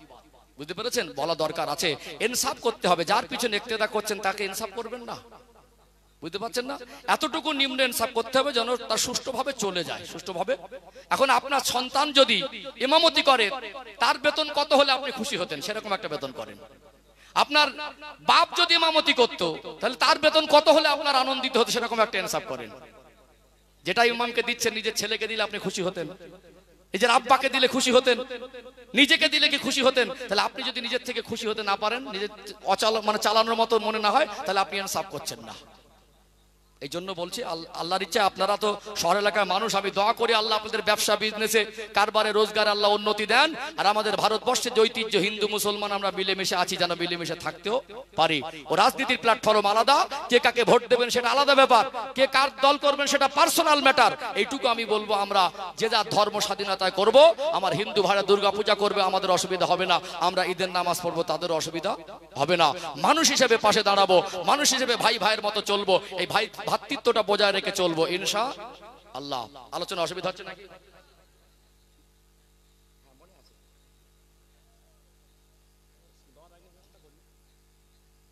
অসুবিধা নেই, ও যেটা আগে হোক পরে, সালাম আগে হোক পরে হবে। যাক, যে কথা বলছিলাম, তাহলে আমি সংক্ষেপের দিকে আসবো, খুব লম্বা সময় নেব না, একটা মানুষের ধৈর্যের ব্যাপার আছে। হ্যাঁ, মনে আছে আমার। আমি সম্মানিত ভাইরা যে কথা বলছিলাম, যে তাহলে একজন ইমামের সম্মান আছে না নেই? আছে না? ইমামের জায়গা থেকে কোনো হারাম বা মাকরু কাজ করলে এটা সমাজের দৃষ্টিকটু লাগে। তাহলে ইমামের পরিচয় বড় না শ্রেষ্ঠ নবীর উম্মতের পরিচয় বড়? আমার কথা কি বুঝতে পারছেন? ইমামের পরিচয় বড় না শ্রেষ্ঠ নবীর উম্মতের পরিচয় বড়? যিনি ইমামতি করে নামাজ পড়ান তিনি ইমাম। তাহলে আমি আজকে ইমামতি আছি, কালকে ইস্তফা করবো না, তাহলে আমার কি গোনা হবে? গোনা হবে না। কিন্তু আপনি আজ উম্মাত আছেন, কাল উম্মাতের খাতা থেকে বের হয়ে যান তো দেখি, আপনার জন্য জান্নাত হারাম হয়ে যাবে। কথা মনে বুঝতে পারছেন না? বরং একজন ইমামতি ছেড়ে দিলে তার ক্ষতি হবে না, তার গোনা হবে না। কিন্তু একজন উম্মাতের দাবিদার থেকে হটে গেলে তার জন্য জান্নাত হারাম হয়ে গিয়ে জাহান্নামে যাবে। এটা কত বড় দায়িত্ব! একজন ইমাম হয়ে যদি একটুখানি শরীয়তের খেলাফ কাজ করে, কত দৃষ্টিকটু লাগে। আমরা শ্রেষ্ঠ নবীর উম্মাত হয়ে নবীর আদর্শ বাদ দিয়ে দুনিয়ার নাটক সিনেমা দেখে, দুনিয়ার খেলেয়ার আর প্লেয়ারের আদর্শ দেখে, দুনিয়ার হিরোইনের আদর্শ দেখে আমরা আমাদের রসুলের চরিত্রগুলোকে, আদর্শগুলোকে মূল্যায়ন না করে, নবীর সুন্নাতগুলোকে মূল্যায়ন না করে আমরা যে খারাপ কাজগুলো করছি, আমাদের এই লজ্জাবোধটা কবে হবে? কষ্ট পাচ্ছেন কি? কষ্ট পাচ্ছেন? আমি বলছিলাম, আমার রসুলকে আল্লাহ এমন জ্ঞানে জ্ঞানান্বিত করেছেন, এমন গুণে গুণান্বিত করেছেন, আল্লাহ ওই জ্ঞান আর ওই রকম মাত্রার গুণ পৃথিবীর আর কাউকে দেবেন না। তারা চরিত্রের উপরে আঙুল তোলার ক্ষমতা পৃথিবীর কারণ নেই। তার থেকে জ্ঞানী আর যোগ্যতা সম্পন্ন মানুষ পৃথিবীতে কেউ জন্ম নেবেন না। চলুন সংক্ষেপ করবো, দু চারটা তথ্য যেটা বলছিলাম একটুখানি আগে বাড়িয়ে দেই। ও ভাইজানেরা, সোনার মানিক যুবকেরা, আব্বারা মায়েরা, আল্লাহ নবী রাতের অন্ধকারে আমানত গুলো বুঝে দিয়ে বেরিয়ে পড়লেন। হযরতে আবু বকর সিদ্দিক রাদিয়াল্লাহু আনহুর ঘরের দরজায় দাঁড়িয়ে গেলেন, সালাম দিয়ে আস্তে করে ডাকলেন, ও হযরতে আবু বকর। সঙ্গে সঙ্গে সালামের জবাব দিয়ে এক মুহূর্ত দেরি হলো না, দরজাটা খুলে দিলেন। নবী আমার আশ্চর্য হয়ে জিজ্ঞাসা করলেন, ও হযরতে আবু বকর, এত গভীর রাত আর দরজার ধারে দাঁড়িয়ে আসবাব সামান নিয়ে আপনাকে দেখে মনে হয় কে যেন সংবাদ দিয়েছে। আল্লাহ নবীর চাঁদ মুখের পানে তাকিয়ে বললেন, ইয়া রাসূলুল্লাহ, ইয়া হাবিবাল্লাহ, হুজুর আপনি তো আমাকে কম বেশি 6 মাস আগে আমাকে বলেছিলেন, সেই দিন থেকে আমি আবু বকর ঘুমাতে গেলে আমার মনে হয় আমি যদি গভীর ঘুমের মধ্যে থাকি আর আল্লাহ রসুল যদি আমি আবু বকরের ঘরের দরজায় দাঁড়িয়ে দাঁড়িয়ে ডাকেন, ঘুমটা ভাঙতে যদি দেরি হয়ে যায় আমি আবু বকরের বেয়াদবি হয়ে যাবে। এই জন্য আমি আবু বকর সতর্কতার সঙ্গে আপনার জন্য অপেক্ষা করে প্রতিনিয়ত সময়ের অপেক্ষায় থাকি, কখন আমার নবী আসবেন আর আমাকে ডেকে নিয়ে যাবেন। আল্লাহ নবীকে সঙ্গে করে নিয়ে একটা জায়গায়, নিরাপদ জায়গায় আশ্রয় নেবেন। রাতের অন্ধকারে আল্লাহ নবীকে নিয়ে পায়ে ঘেটে কয়েক কিলোমিটার দূর গাড়ে সরে ওই পাহাড়ের গুহার মধ্যে আশ্রয় নেবার সিদ্ধান্ত নিলেন। যেহেতু ওই সময় একটা জায়গায় একটু আত্মগোপন করা দরকার মনে করলেন, যেহেতু চতুর্দিকে সকাল হয়ে যাচ্ছে, কাফেররা ছোটাছুটি করে খোঁজাখুঁজি করবে। আল্লাহর নবী সাহাবীরা তারা নিজেরাও জানেন না নবী আর আবু বকর হুজুর বেরিয়ে যাচ্ছেন। আবু জেহেল সকালবেলা বলল যে মুহাম্মাদুর রাসূলুল্লাহ সাল্লাল্লাহু আলাইহি ওয়াসাল্লামকে ধরে এনে দিতে পারবে পারবে 100 উট দেবো। এই 100 উটের পুরস্কারের আশায় চতুর্দিক থেকে মানুষ ছুটোছুটি করতে লাগলো। আর আবু বকর হুজুর বললেন, ইয়া রাসূলুল্লাহ, ওই যে গারে সোর, ওই পাহাড়ের গর্ত। আল্লাহ নবী বললেন, আবু বকর, ওখানে আমাদের আশ্রয় নিতে হবে। আমার নবীকে দাঁড় করালেন। হুজুর একটু দাঁড়ান, ওই গর্তে তো মানুষ থাকে না, ওর ভিতরে কেউ যায় না, ওখানে আশ্রয় নেওয়ার মতো উপযুক্ত আছে কিনা। আল্লাহ নবীকে রেখে নিজে হাতে পরিষ্কার করলেন, নিজের কাছে চাদর বা পাগড়ি মোবারক নিয়ে ছোট ছোট গর্তগুলোকে বন্ধ করে দিলেন। ওই পাহাড়ি সাপের গর্ত, পাহাড়ি পোকামাকড় বিরক্তি করতে পারে, আল্লাহর নবীকে নিয়ে যাতে নিরাপদে থাকা যায় আমার রাসূলুল্লাহকে নিয়ে গেলেন। সকাল হয়ে গেল, খোঁজাখুঁজি শুরু হবে। আমার রাসূলুল্লাহ ক্লান্ত শরীর নিয়ে আবু বকর হুজুরের কোলে মাথা রেখে একটু আরামে ঘুমাচ্ছেন। আর সামনে একটা গর্ত বাকি ছিল, ওই গর্তের মুখে পাটা রেখে আবু বকর হুজুর আমার নবীর পূর্ণিমার চাঁদের মতো চমকানো চেহারার দিকে দেখছেন। এমন সময় মনে হলো আবু বকর হুজুরের পায়ে বিষাক্ত সাপের দংশন, বারবার দংশন করে। তিনি পা টেনে নিলে ওই সাপ আমার নবীকে কামড় দেবে এই ভয় নয়। আল্লাহ আমার রাসূলকে শুধু মানুষের জন্য নবী করেন না, আল্লাহ আমার নবীকে কুল কায়নাতের নবী বানিয়েছে। ও ভাইজানেরা, আবু বকর হুজুর জানেন আমি যদি পাটা টেনে নেই রাসূলুল্লাহর ঘুম ভেঙে যাবে, এই জন্য পাটা টানেন না। বিষের আসারাতে চেহারাটা নীল হয়ে গেল, জ্বালা যন্ত্রণা সহ্য করতে পারেন না, চোখ থেকে টপ টপ করে পানি ঝরে। তথাপি আল্লাহ নবীর আরামের ঘুমটা ভাঙাতে চান না। ওই 2 ফোঁটা গরম পানি আমার নবীর পূর্ণিমার চাঁদের মতো চমকানো চেহারায় পড়ে যাওয়ার সাথে সাথে আমার রাসূলুল্লাহ চক্ষু মেলে দেখলেন, ঘুমটা ভেঙে গেল। ও হযরতে আবু বকর, এমনি কেন চেহারা পরিবর্তন, আর এমন করে কাঁদছেন কেন? কি দুঃখ কষ্ট, বাড়ি পরিবার ছেড়ে এসেছেন, এই জন্য কি কাঁদছেন? আল্লাহ নবীকে বলেন, ইয়া রাসূলুল্লাহ, হাবিবাল্লাহ, আমি আপনাকে জানের থেকে বেশি ভালোবাসি। আমি বাড়ির জন্য কাঁদি না, আমার মনে হয় আমার পায়ে পাহাড়ি কোনো বিষাক্ত সাপে দংশন করছে। আল্লাহ নবী উঠে বসলেন। ও হযরতে আবু বকর, এত কষ্ট পেলে বাবা কেন আমায় জানালে না? কেন আমায় ডাকলে না? কেন আমায় ওঠালে না? কোথায় কামড় দিয়েছে? আল্লাহ নবী হুজুর আমার আঙ্গুল মোবারক নিয়ে একটু লালা নিয়ে ওই দংশন করা জায়গায় যেই একটু লাগিয়ে দিয়েছেন, আমার রাসূলুল্লাহ থুতু মোবারক লাগানোর সাথে সাথে আমার আল্লাহ দয়াময় সাপের বিষটাকে আমার আল্লাহ নিষ্পত্তি করে দিয়েছিলেন। জোরে বলেন না।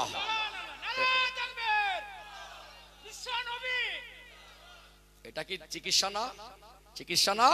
আল্লাহ নবী জিহাদের ময়দানে একজন সাহাবীর তীর ঢুকে গেছে চোখের মধ্যে, চোখটা ঠিকরে বেরিয়ে গেছে। ওই চোখটাকে হাতে করে না আমার রাসূলের কাছে কাঁদতে কাঁদতে ছুটে এসেছে, রাসূলুল্লাহ আমার চোখ বেরিয়ে গেছে। আল্লাহ নবী ওই নুরানি হাত দিয়ে চোখটা নিয়ে ওই বেরিয়ে যাওয়া জায়গায় বসিয়ে দেওয়ার সাথে সাথে আল্লাহ চোখটাকে সুস্থ করে দিয়েছিলেন। জোরে বলুন। জোরে বলা যায় না? সার্জারির কথা বলছেন, আমার রাসূলের হাতে 6টা ছিল সার্জারি। জোরে বলুন। একটা লাস্ট চ্যালেঞ্জ পৃথিবীকে দেবেন, কেমন নবীর উম্মত আমরা, আমাদের সেই নবীর আদর্শ বুকে নিয়ে চলা দরকার আছে না নেই? আল্লাহ নবীদের ভিতরে মুজিজা দেন। আমার নবীকে 3.5 থেকে 4 হাজারের মুজিজা দিয়েছিলেন। অন্যান্য নবীদেরকে আল্লাহ 2, 4, 6টা দিলেন। আমার রাসূলের 1 লাখ আল্লাহ 4 হাজারের মতো দিয়েছেন। জোরে বলুন। মানুষ মরে গেলে মানুষ জানতে করতে পারে? বিজ্ঞান পারবে? ডাক্তার পারবে? পৃথিবীর কোনো মানুষ পারবে? আর কবর দেওয়ার পরে জানতে করে তুলতে পারবে? 200-500 বছরের পুরনো কবর, ঈসা আলাইহিস সালাম একজন নবী পুরনো কবরের ধারে দাঁড়িয়ে কুম বিজনিল্লাহ বলার সাথে সাথে কবরবাসী জীবিত জিন্দা দাঁড়িয়ে যেত। জোরে বলুন। বিজ্ঞানের বলুন তো। এতটুকু বলি, নবীকে অনুসরণ করে আপনার জীবনে যদি নবীর ভালোবাসা জায়গা পায়, আপনি যদি নবীর আদর্শে আদর্শিত হতে পারেন, ইসলামের পথ মেনে চলতে পারেন, আপনার জীবনে এটাই হলো সবথেকে বড় সম্পদ, ঈমানি সম্পদ, বড় সম্পদ। তালপাতার ছাউনির নিচে ঘুমাবেন, ছেঁড়া চপ্পল গায়ে দেবেন, সুদের টাকা না, ঘুষের টাকা না, অবৈধ টাকা না, মেরে খাওয়া টাকা না, ওই টাকা দিয়ে এসি রুমে বিরিয়ানি খেয়ে ঘুমানোর থেকে তালপাতার ছাউনির নিচে 2টো ডাল ভাত হালাল টাকায় খেয়ে ঘুমানো মানুষকে আল্লাহ পছন্দ করে। জোরে বলুন। ওই মানুষটা যদি আল্লাহ যদি 10 বছর পানি বর্ষণ বন্ধ করে দেয়, পৃথিবীর মানুষের বিপদ বাড়বে না কমবে? পানি বর্ষণ করে কে? বিজ্ঞান টেকনোলজি দিয়ে উপর থেকে সাগরের পানি তুলিয়ে একটু জায়গা ছড়িয়ে দিতে পারে, আল্লাহর মতো করে পৃথিবীর মানুষের অভাব পূরণ করতে পারবে না।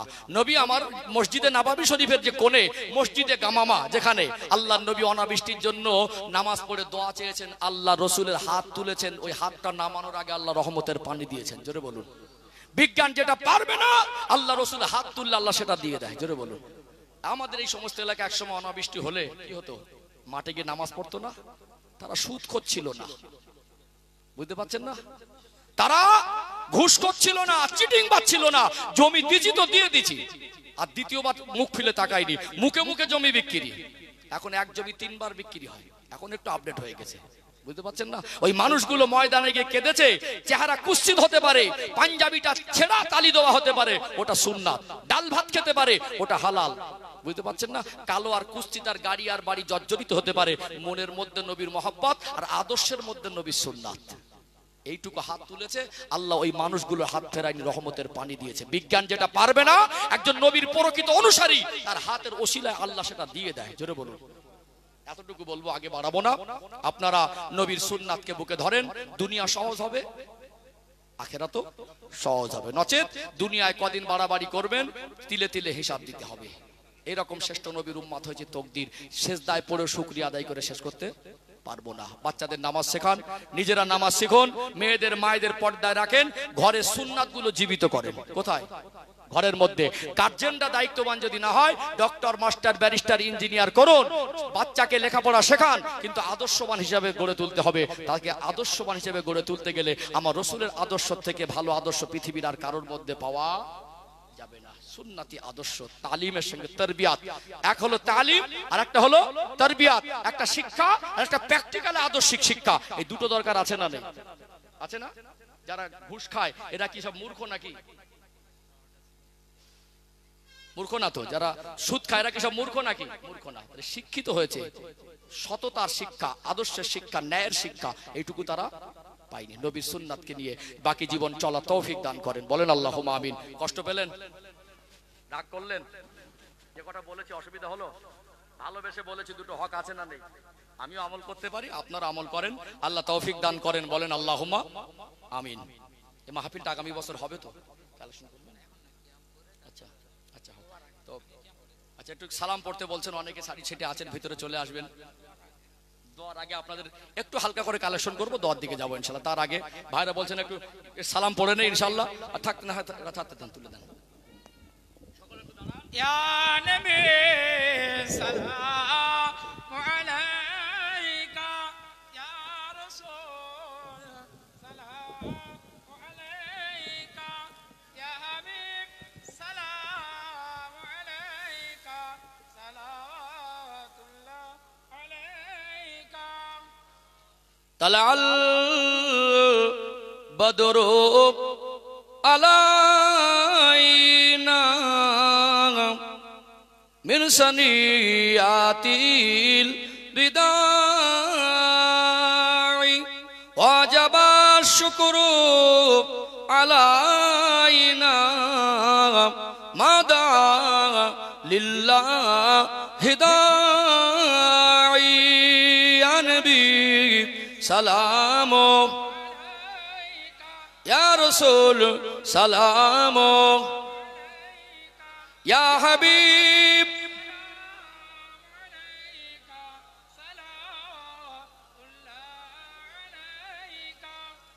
जब नबी पैदा हुए थे,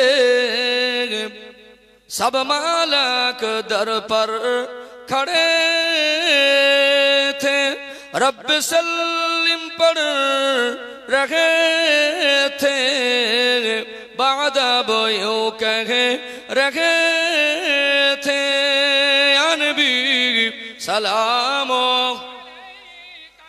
या रसूल सलामो, या हबीब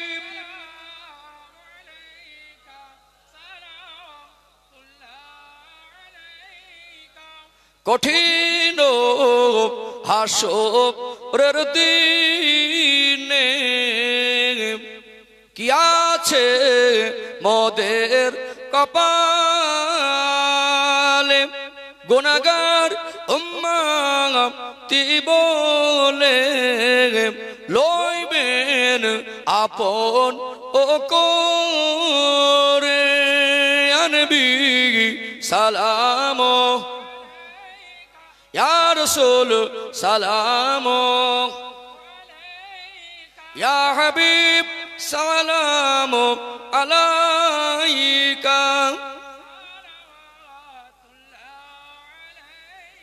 সকলে বসেন ইয়া রাব্বি সাল্লাল্লাহু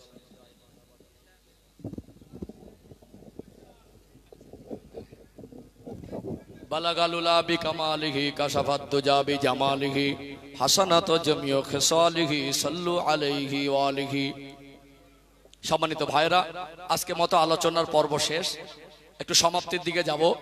আজকে মাহফিলটা করলেন, ভালো হলো কি হলো না? দরকার আছে না? এই যে এসে বসেছেন, হুজুর একটু বলে, এটাও তো ভালোবাসা। এই যে চটে বসেছেন, এটাও তো ভালোবাসা। নবীর ভালোবাসা আল্লাহ জান্নাত পর্যন্ত পৌঁছে দেয়। জোরে বলুন। যাদের বিয়ে হয়েছে, বিবাহ বন্ধনে আবদ্ধ হয়েছেন, শ্বশুর বাড়ি আদর আছে না নেই? শ্বশুর বাড়ি গেলেন, যদি ঘরে উঠে বসতে না দিয়ে এরকম একটা পেপার বিছিয়ে দেন, কাদা পানি চতুর্দিকে থাকে, যদি বলেন জামাই বাবু বসেন, বসবেন না রাগ করে চলে আসবেন? বলবে এরকম শ্বশুর বাড়ির দরকার নেই, এরা তো মানুষ না। আর সেই মানুষগুলো চটে বসেছেন, কারোর কষ্ট হয়েছে, কাউকে জোর করে বসাতে হয়েছে, এটা নবীকে ভালোবাসি তাই সম্ভব হয়েছে। জোরে বলুন। মাথা টুপি দিয়ে বসেছেন, এটাই তো ভালোবাসা। এই যে বসলেন, শিখলেন, জানলেন, আমরা সবাই পরিবর্তন হই। আপনিও একটা দোষে দোষী, আমার একটা দোষে দোষী। এই মাহফিল দরকার আছে না নেই? করবো ইনশাল্লাহ। আজ অবাক হলাম, আপনার আমার ভাইয়েরা ফোন করলেন, হুজুর এই বর্ষাকাল আল্লাহ একটা ডেট চাচ্ছিলেন। আমি বললাম এই ডেটটা ছাড়া আমার তো খালি হচ্ছে না, প্রচন্ড চাপে থাকতে হয়। তো এই বর্ষার সময় এর ভিতরে যে টাকা পয়সা খরচা হয়েছে, এই গ্রামবাসী তো দিয়েছে, খাটাখাটনি গুলো করেছে, কমিটি ভাইরা তো করেছে, এগুলো আল্লাহ যেন নবীর ভালোবাসা হিসাবে কবুল করেন। বলেন আল্লাহুম্মা আমিন। আজ কত সুন্দর লাগছে, একেবারে লাইট, এই সুন্দর করে এক জায়গায় বসেছি। এই যে একটা একে অপরের দেখা হচ্ছে, এখান থেকে আরেকটা উপকার হবে, আমাদের আত্মীয় স্বজন, মায় মুরব্বী, তারা কবরে শুয়ে শুয়ে দোয়া পাবে, সাদকা জারিয়া হিসাবে কিছু পাবে। এই বিশ্বাস, এই পরিবেশ তৈরি করে যাচ্ছি। একদিন আমরা থাকবো না, আমাদের সন্তানরা একদিন মাথায় টুপি দিয়ে বসে বসে এখানে আমাদের জন্য দোয়া করবে, ইনশাআল্লাহ।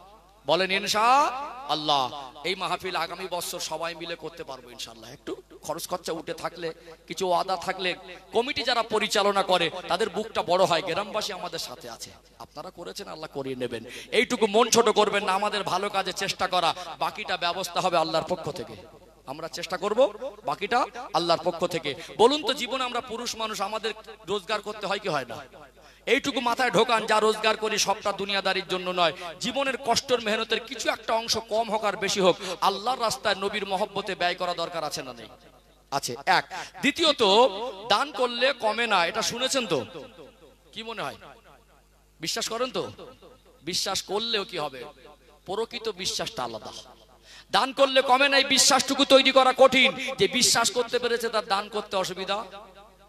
আল্লাহর কথা দান করলে কমে না, রসুলের কথা, তাহলে বিশ্বাস করতে তো হবে। দান করলে কমে না, এই বিশ্বাসটুকু তৈরি করুন। 3 নাম্বার একটা কথা বলি, 2 কোটি টাকার মালিক 2 লাখ টাকা দিতে পারবে না। 2 কোটি টাকার মালিক 2 লাখ দিতে পারবে না, কিন্তু 2000 টাকার মালিক 2 লাখ কোথা থেকে দেবে? আছে 2000, 20 টাকা তো পারবে। তাহলে যে 2 লাখ টাকা দিল 2 কোটি টাকার মালিক, ওই ধনী মানুষটা 2 লাখ টাকা দিলে কে খুশি হবে? বলেন আল্লাহ। আরে 20 টাকা দিল কে খুশি হবে? দেখেছেন কত সৌভাগ্য?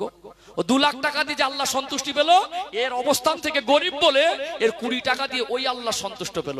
দুজনে সন্তুষ্ট যদি আল্লাহই হয়, তো 2 লাখে ওর প্রতি হলো, আর 20 টাকা এর প্রতি হলো। এটা একটা নিয়ামত। আমি আপনার জায়গা দুঃখ করবেন না, ধনী মানুষ বলে অনেক দিচ্ছে বলে উনি আল্লাহকে সন্তুষ্ট করছেন, আজ আমি পারবো না। আপনি 20 টাকা দিলে আল্লাহ সন্তুষ্ট হবে। দান ছোট হয় না, একটু সিস্টেমে নেব, সবাই মিলে দিয়ে করতে হয়। যাদের একটু পয়সা বেশি, গ্রামের মানুষের আশা থাকে, এই মানুষটা ব্যবসা করে, চাকরি করে, এই মানুষটার অর্থ সম্পদ আছে, ওনার প্রতি আশা হকটা বেশি। ওনারা যদি একটু হাত না বাড়ান, আগে না আসেন, তাহলে যারা গরিব মানুষ কোথা থেকে দেবে? বুঝতে পারছেন না? আমি এর ভিতরে 4টে মানুষের কাছে দাবি করবো 5000 করে টাকা।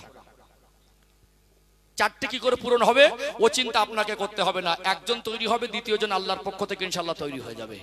জীবনে আমাদের 50 বছর রোজগার করি, মাঝে মাঝে 5 দিনের চিকিৎসায় 50 বছরের জমানো টাকা ঠাঁই পায় না। শ্বশুর আসলে খরচা করি, নিজের জামাই আসলে খরচা করি, শালা ভাগরা ভাই আসলে খরচা করি, আমরা 2000 টাকা বাজার করি। একটা বাচ্চা যখন অসুস্থ হয়, ওই অসুস্থ বাচ্চাকে চিকিৎসার জন্য ডক্টরের কাছে নিয়ে গেলে জ্বর হলো 2000 টাকা খরচা হয়। নবী বলেছেন যখন দান সাদকা বেশি বেশি হবে, আল্লাহ তাকে রোগ বিমার বালা মুসিবত থেকে হেফাজত করবেন। এই বিশ্বাস রাখুন। আজ হয়তো কুঞ্জুসি করে রাখবেন, কাল আল্লাহ যদি মনে করেন আপনাকে খরচা করাবেই, আপনি খরচা করার রাস্তা খুঁজে পাবেন না। আল্লাহ রাস্তা দেন, সবেরও হকদার হবেন, আল্লাহ সন্তুষ্টিও পাবেন, আখিরাতে নেকিও পাবেন, আল্লাহ রোগ বিমার থেকে হেফাজত করবেন। একজন বলেন 5000 টাকা, একটা মানুষ নিয়ত করেন। আছেন কোন ভাই 5000 টাকা? একজন? কোন চাকরিজীবী ভাই, ব্যবসায়ী ভাই? আল্লাহ বরকত দেবে। আমি মুসাফির হালাতে আছি, এই মুসাফিরের দোয়া নবী বলছেন কবুল হয়। একটা মানুষ বলেন 2000 বা 5000, 5000 করে চারটে হলে খুব ভালো। আমাদের এখানকার এই কমিটির ছেলেরা সবাই মিলে, দেশের কমিটির ছেলে প্যান্ডেলটা দেবে। মাশাআল্লাহ, এই প্যান্ডেল হয়ে গেল। একটু তাকবীর দেন তো, নারে তাকবীর। এই দেশের কমিটির ছেলেরা প্যান্ডেল দেবে, তে খুশি না বেজার? খুশি তো? একটু আওয়াজ দেন তো, নারে তাকবীর। জোরে জোরে আওয়াজ দেন, নারে তাকবীর। একটা প্যান্ডেল দেবেন দেশের কমিটির ছেলে, জোরে বলেন মারহাবা, নারে তাকবীর। দাতাগণ বলুন জিন্দাবাদ, বড় বাজার গ্রামবাসী বলুন জিন্দাবাদ, নারে তাকবীর। আল্লাহ দান কবুল করুন, আল্লাহ রুজি রোজগারে বরকত দেন, যতদিন বাঁচিয়ে রাখবেন, কঠিন কঠিন রোগ বিমার দেবেন না, আল্লাহ অভাব অনাটন দেবেন না, মনটা বড় উদার। আল্লাহ এই পবিত্র মজলিসের প্যান্ডেলের ব্যবস্থা করে দেবেন, আল্লাহ তানাকে ধনী সম্পদশালী বানিয়ে দেন। আল্লাহ যদি এরা ধনী হয়, আগামী দিন ইসলামের উপকার হবে। আল্লাহ দয়াময় এ দানের ওসিলায় তার আত্মীয় স্বজন, মায়ে মুরব্বী যারা কবরে, তাদের কবর গুলোকে বেহেশতের বাগান করে দিন। বলুন আল্লাহুম্মা আমিন। নারে তাকবীর। বলেন 5000 টাকা একজন হবে না? 5000 টাকা দেওয়ার মতো কে আছেন? এখন মোবাইলের রিচার্জ 350 টাকা আনলিমিটেড প্যাকেজ। কত? কোম্পানি আবার টেনে 12 মাসকে 13 মাস করেছে, খুব চালাক। 28 দিনে মাস কোম্পানির কাছে, ক্যালেন্ডার হিসেবে চলে না আবার। তো 350 টাকা করে হলে এই 13 মাসে আপনার 4550 টাকা মতো যায়। হিসেব করে দেখবেন কম বেশি। তো আমরা সারা বছরে 4500 টাকা তো মোবাইলের পিছনেই ব্যয় করি। যে নবীর শাফাত সুপারিশ আমাদের জান্নাতে যাওয়া যাবে না। যে নবীকে ভালো না বাসলে ঈমান পরিপূর্ণ হয় না, সে নবীর ভালোবাসায় বলেন একটা মানুষ 5000?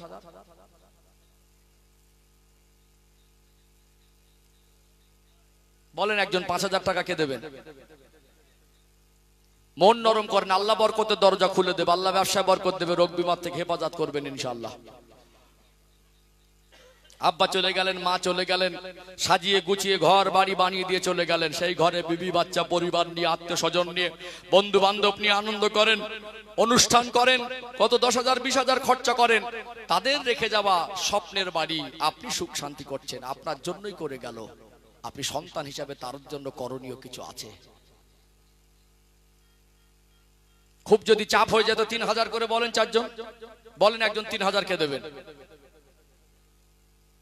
গ্রামের একটা কাজ সবাই মিলে করতে হবে। কত গরিব গরিব এলাকায় কত সুন্দর করে তার আবেগ ভরে করে। ইনশাআল্লাহ আমার বিশ্বাস আপনাদের গ্রামে আল্লাহ চায় তো আগামী বছর হবে, তৈরি হয়ে যাবে ইনশাআল্লাহ। একটু মন নরম করতে হবে। মন থেকে বের করতে সহজ হয় না, একটু কষ্টই হয়, একটু কষ্ট হয়। দামি জিনিস আল্লাহ সন্তুষ্টি নেবেন, নবীর ভালোবাসা নেবেন, একেবারে কি হবে, একটু কষ্ট হবে মন থেকে বের করতে। রসুলের জন্যই বের করতে হবে। বলেন একটা মানুষ 3000 টাকা কে দেবেন?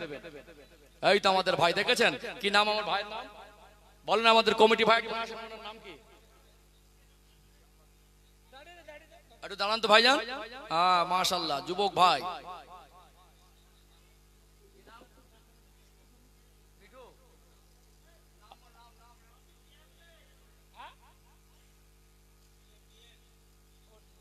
আমাদের ডিএম ভাই, উনি বলছেন আমি 3000 টাকা দেবো, খুশি না বেজার? তাকবীর দেন তো, নারে তাকবীর। দেখেন খিদে লেগেছে না ঘুম লেগেছে? 12টায় তো শহরের মানুষ, আপনারা 12টায় তো বাজে। এত ঘুমালে ঝিমালে হবে?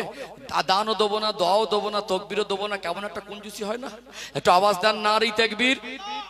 যুবক ভাইরা একটু মন খুলে আওয়াজ দাও, নারী তাকবীর, নারী তাকবীর। সম্মানিত ডিএম ভাই বলুন জিন্দাবাদ, জোরে বলেন জিন্দাবাদ। আলাউলাদ বলেন জিন্দাবাদ। 3000 টাকা দেবেন, জোরে বলেন মারহাবা, নারী তাকবীর। আল্লাহ দান কবুল করেন। আল্লাহ মুসাফির হালাতে এতগুলো মানুষের দিয়ে দোয়া চাই, আল্লাহ আপনার হাবিবকে ভালোবেসে 3000 টাকা দেবেন। আল্লাহ নিয়ত করেছেন আপনি তার মনের আশা জায়েজ কামনা বাসনাগুলো পূরণ করে দেন। আল্লাহ দুনিয়ায় কত মানুষ কঠিন কঠিন রোগে পড়ে লক্ষ লক্ষ টাকা খরচা করছে, আল্লাহ আমার ডিএম ভাই যতদিন বাঁচিয়ে রাখবেন কঠিন কঠিন রোগ বিমার জন্য দেবেন না। আল্লাহ পরিবারের সবাইকে নিয়ে শান্তি জীবন কাটাবার মতো তৌফিক দিন। ওনার আত্মীয় মাই মুরব্বী যারা কবরে, এসব তাদের কবরে পৌঁছে দিন, তাদের কবরগুলোকে বেহেশতের বাগান করে দিন। বলুন আল্লাহুম্মা আমিন। মাশাআল্লাহ মাশাআল্লাহ মাশাআল্লাহ, উদার মন। এইরকম মিল মহব্বত রাখতে বলেন 2 নম্বরে 3000 কে দেবেন। একটু মন